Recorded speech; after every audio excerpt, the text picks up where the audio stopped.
going to start up here in the front. It does have a hookup light for hooking up at nighttime. It does have the up and down button for taking it on and off the vehicle. It has two 20-pound propane cylinders on it that are actually full. So we're going to open this one up. Little green light inside here, turn green. Arrow on the regulators pointed towards that bottle there. As soon as that bottle would happen to come up empty, it's going to turn red inside the eye, indicate that the bottle it's pointed to is empty. If you have the other cylinder already opened up, it'll automatically pick up from this cylinder over here so you don't lose your gas service in the middle of the night. It's still going to show you red inside the eye that the one it's pointed to is empty.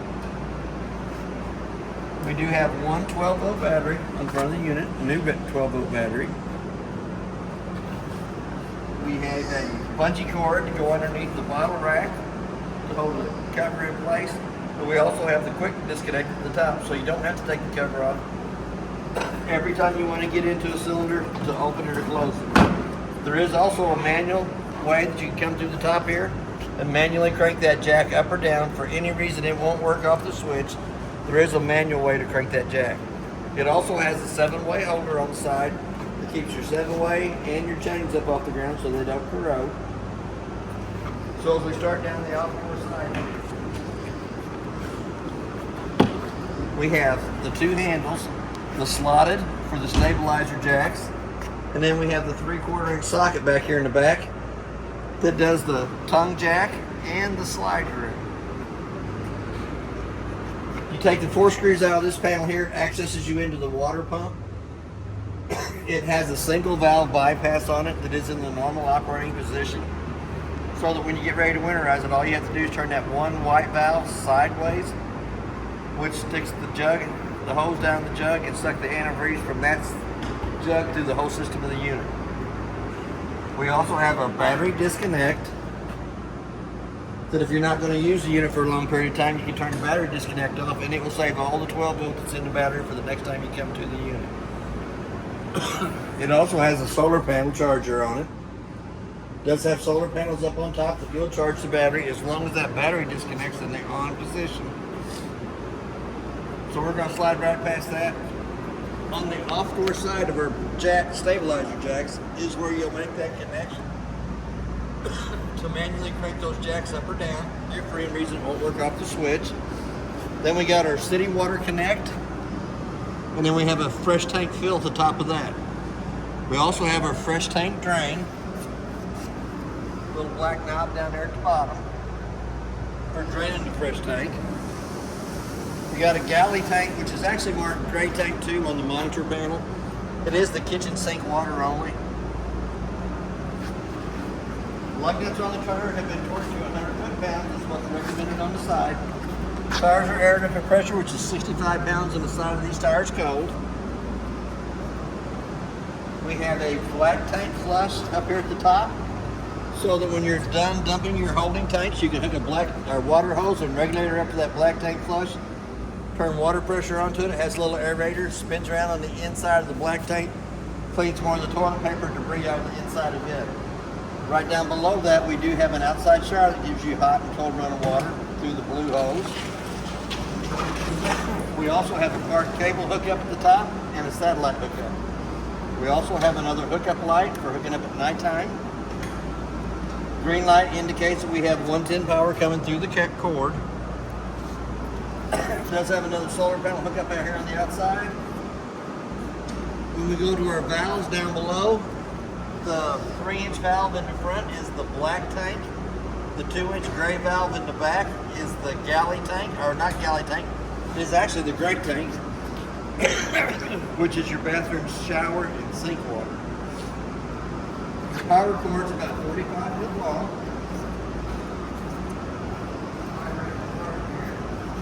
It is prepped for a backup camera up top. It is also prepped for a Lippert extendable ladder.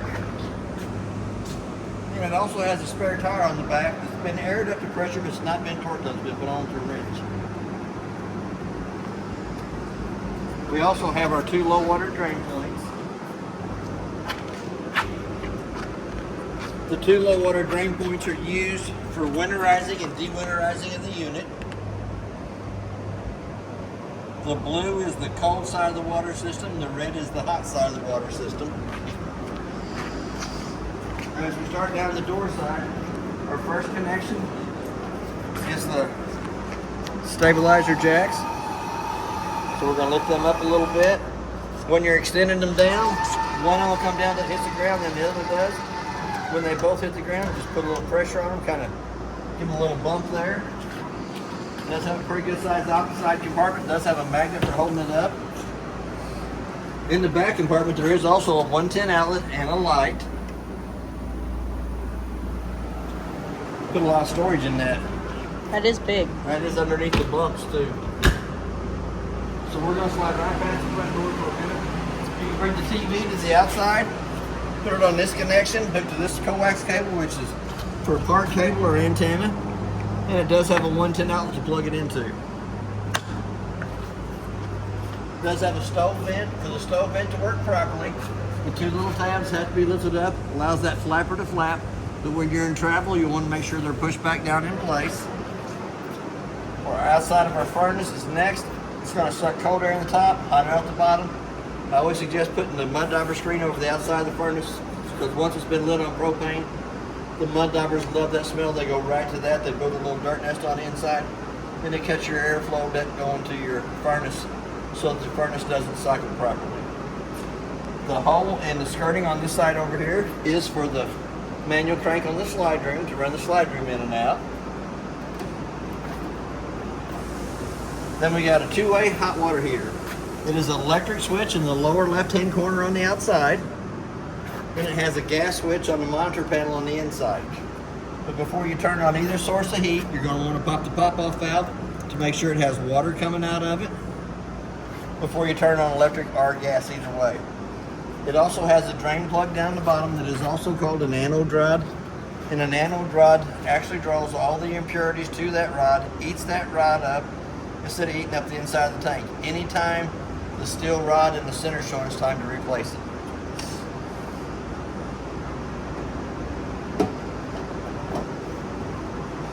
We also have a quick disconnect LP hose underneath there that if you had to griddle or grill, you can hook into that, and it will work off the two 20-pound propane cylinders on the front of the unit.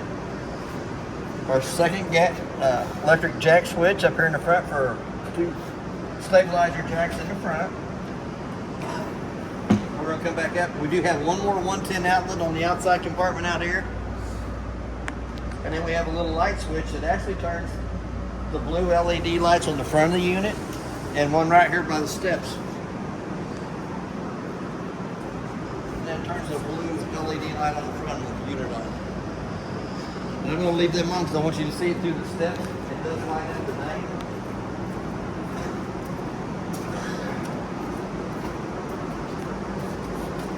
So once we open the door, we're going to fully extend it. Blue handle on the left-hand side of the steps loosens the steps from the door frame. Little push button underneath each one of the legs. There's 15 to 18 slots in the legs for adjustment. See our little blue light? Once we bring it down, it lights up the Palomino on there. The main thing on the steps is once it lays down, it has to lay flat in the threshold so that the front door fits over the top of it properly without dragging. To achieve that, you push the button underneath each one of the legs and adjust the legs accordingly. Now we're going to go to the inside of the unit. It does have a working fire extinguisher on the left-hand side as we come in. We're going to go all the way up here to the top. Living room lights. We're going to come down. We selected the slide, so we're going to run it out. It's always good to make sure there's not a tree or another trailer parked up along that side before you run it out.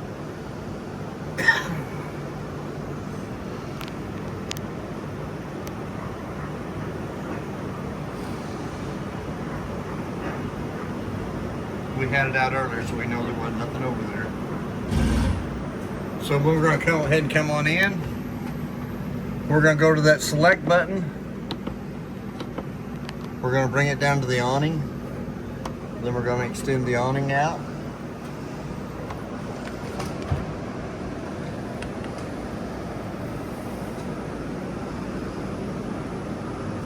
Here again, it's always good to make sure there's not a tree or another unit too close to it. I think we can get this one all the way out.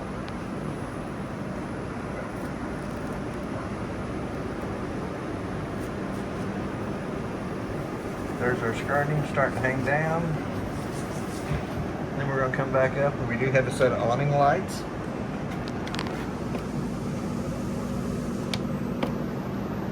It turns to 2 LED lights on the sides of the awning arms. We're going to go all the way back up to the very top. We're going to check our battery life. Shows you the battery is fully charged. To get an accurate reading of the battery, you really need to have the 110 line plugged and then push that button. We're going to go over to the fresh tank. It's going to show you that it's fully full of water. Black tank is your toilet water, is empty. Auxiliary tanks not used in this unit. Gray tank 1 is your bathroom sink and shower water, and your gray tank 2 is your kitchen sink water, and it's actually marked galley on the outside of the unit. Right down below that, the first button turns the water pump on between the freshwater tank and the faucets. Our second one is the gas side of the hot water heater. When you turn it on, the little door side fault light right above it comes on. That door side fault light's going to stay on for about a minute. Once that door side fault light goes off, the hot water heater will go through 3 lighting processes to light on gas. For any reason it does not light on gas, that little green light's going to come right back on. So we're going to let it sit for just about a minute. It should go through there. I can't really hear the roar of it just yet, but I'm pretty sure it did light on gas. If for any reason it doesn't light on gas, that door side fault light's going to come back on. There, it come back on. So we're going to do that again. We're going to turn it off, turn it back on. It takes it about a minute for it to go off, to pull gas back to the hot water heater.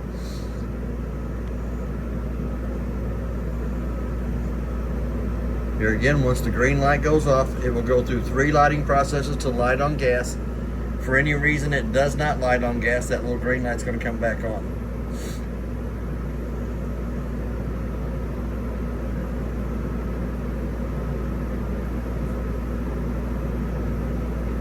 I think I heard it. I can't hear it because of the air conditioner, but I'm pretty sure it lit that time. So we're going to go right to the right of that. It does have a set of tank heaters underneath it that heats up the holding tanks that's in the unit.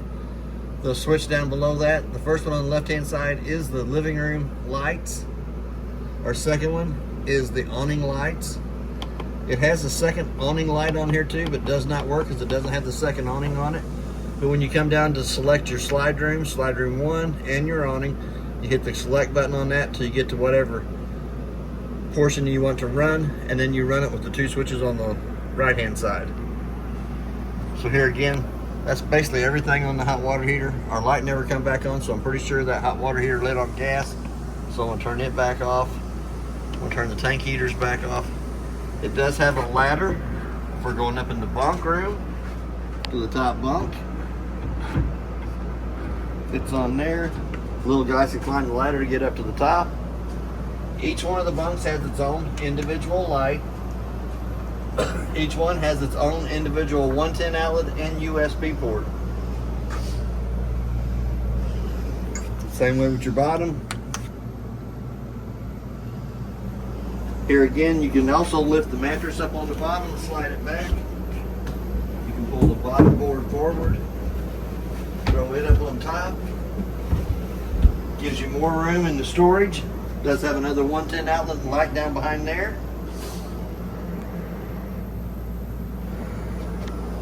So let's go this way. Does have quite a bit of storage up top. Does have a TV remote. It's a bigger remote. We'll turn it on. Automatically goes to the TV side of it. It's going to say no signal. So here again, it had it the other day, probably because of the weather outside. The middle side remote turns the stereo on and off.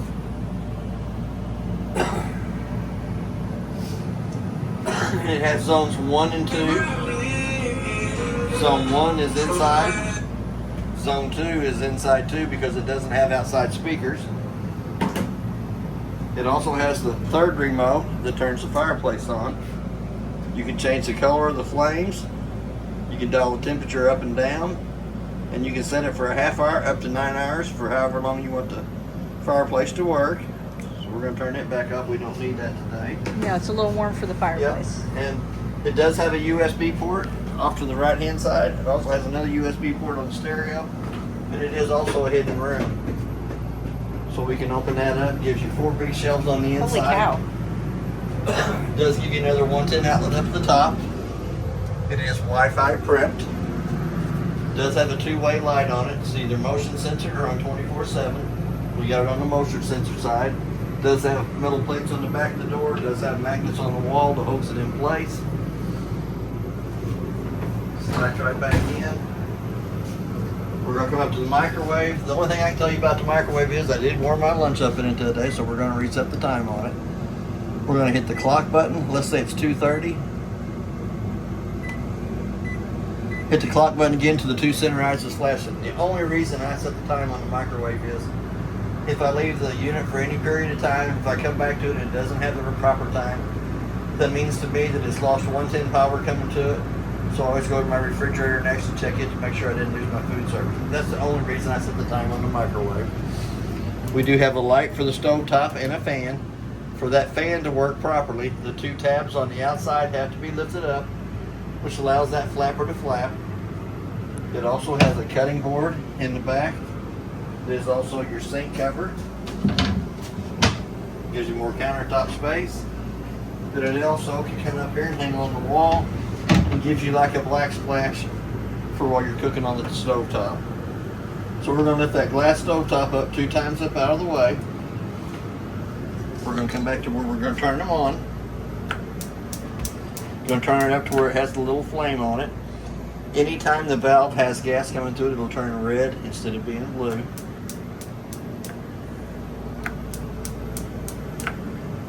All 3 burners lit on top. All 3 burners have red. Indicate they have gas coming through them. So now we're going to come down to the oven. We're going to push the oven button, which turns the light on in the oven. We're going to go to the oven controls. We're going to do it the same way. We're going to turn it to where it says pilot on. Hold down on the button. We're going to watch the little flashing light at the bottom till it lights up. And it does take the pilot on the oven a little longer to come on. There we go. Now once it's on, we can hold down on the button till it warms the thermocoupler right up above it up. Once it comes up to temperature, we can crank it up to whatever temperature we want it to come up to. And we can bring it up in 5-degree increments. But hit the temperature button there. Presto, it lights. As it has gas coming through the valve, it'll illuminate it red too. So we're going to go ahead and turn it right back off. We're going to come to the top drawer. There's 2 sets of keys. The purple key does the lock and deadbolt on the front door. The gray key does your outside compartments, your outside shower, and your outside 3 compartments.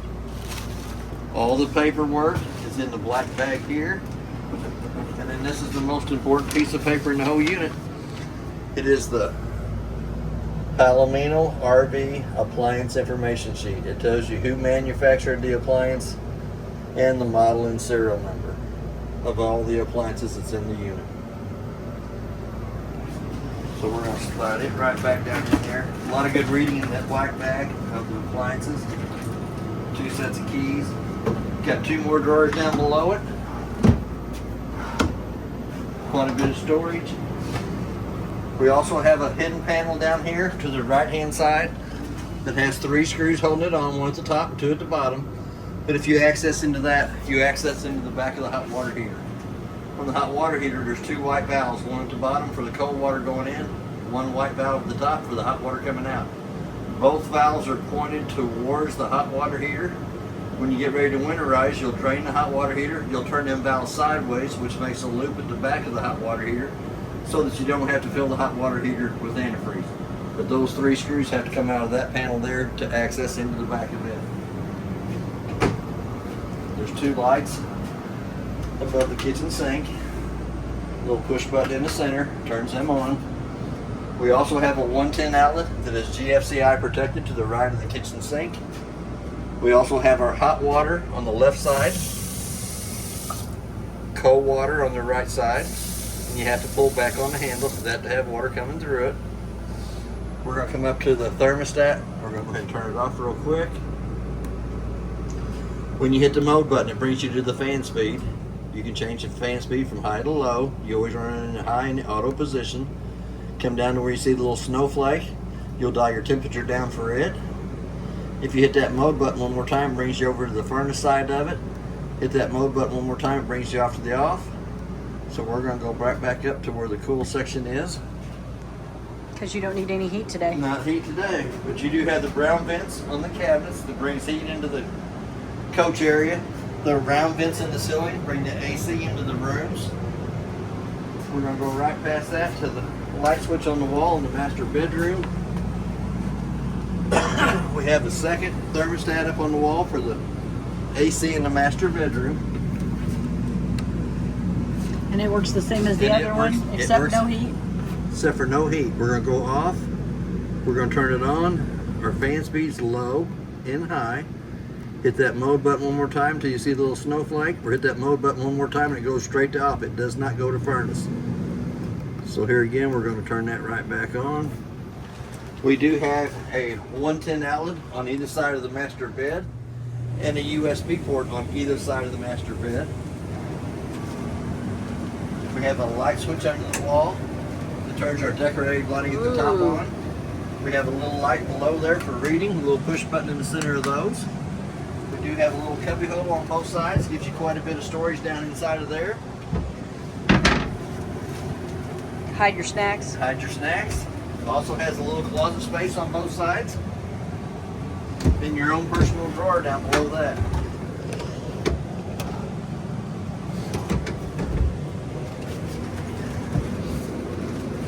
You can lift the mattress up, but you can't lift the board up because it is stationary to the wall. But it does have quite a bit of storage underneath it. That'd be a great place for Jack's bed. Yep, great place to hide Jack. Jack's or Jack Russell. It does have an off-door fire escape window. Get the little black shade up out of the way. Grab a hold of the red tab on the screen, pulls the screen loose. Little red handle on the window goes all the way through the window frame for access out there. Here again, you have the round vents in the ceiling to bring AC into the master bedroom. You have the brown vent on the wall to bring heat into the master bedroom. There you have a 110 plug-in and a coax cable hook up in here for another TV. It does have a TV backer board on it. We do have a slider window on this side over here. Slides open, closes, does have a good screen on it. Have a privacy door between the master bedroom and bathroom. Turn the little lock sideways, pulls it over. You will want that locked for travel. Yes. You do want it put back and fastened in place for travel. We're going to go to the top of the refrigerator. Refrigerator controls are in the top. And as you can see, we got the freezer section down to 1 degree there. Let's see. 34 degrees in the refrigerator at the top. 1 degree in the bottom. And this one's a 12 volt? This is a 12 volt only. It does have some paperwork down here in the bottom. Tells you a quick way to set it up. If you forget, it'll tell you on the sticker. Yep, it'll tell you right on the sticker. But I always try to keep it at 34 degrees in the top of the refrigerator and bring it down to 1 degrees in the freezer. That way it freezes the water in the bottom but doesn't freeze the water in the top. And that door will open either way, right or left. Cool. Freezer door only opens one way. Yeah, because if it opened from the bottom, that would be weird. Yeah. It also has a LP carbon monoxide detector in the unit.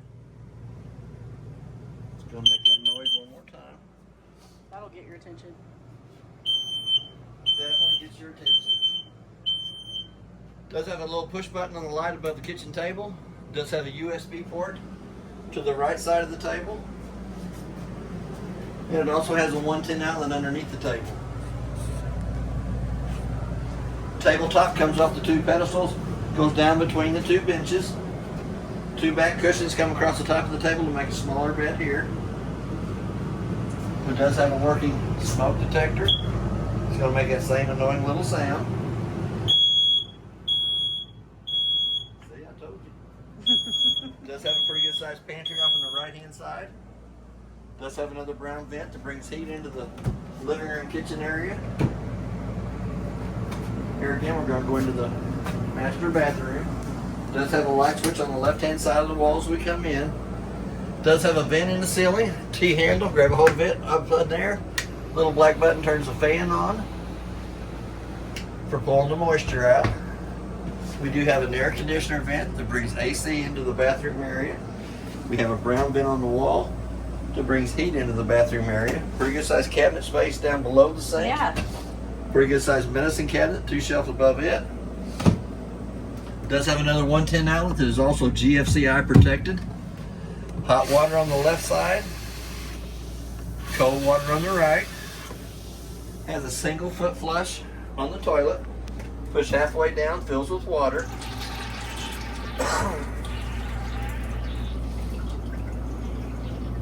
Do your business, push all the way down, fills and dumps.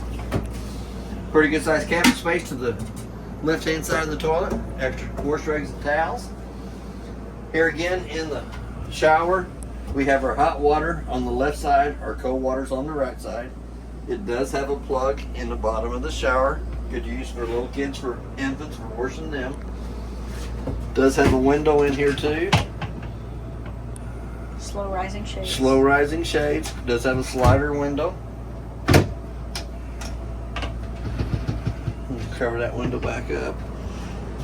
We're going to come back into the main part of the room again. That is basically everything on your unit. Any one of these individual lights can be turned off by hand. They have a little push button in the center of those, so if you don't want all the living room lights on at the same time, there is a push button on them. The ACs both have a quick cool down right here. It blows all that cold air right down inside of this room. Once this room gets cold enough, you can put that back closed. It goes back to the round vents in the ceiling. Both ACs work that way. And that's basically everything on your unit. If you have any questions, I'll try to answer them the best that I can. Thank you for your time.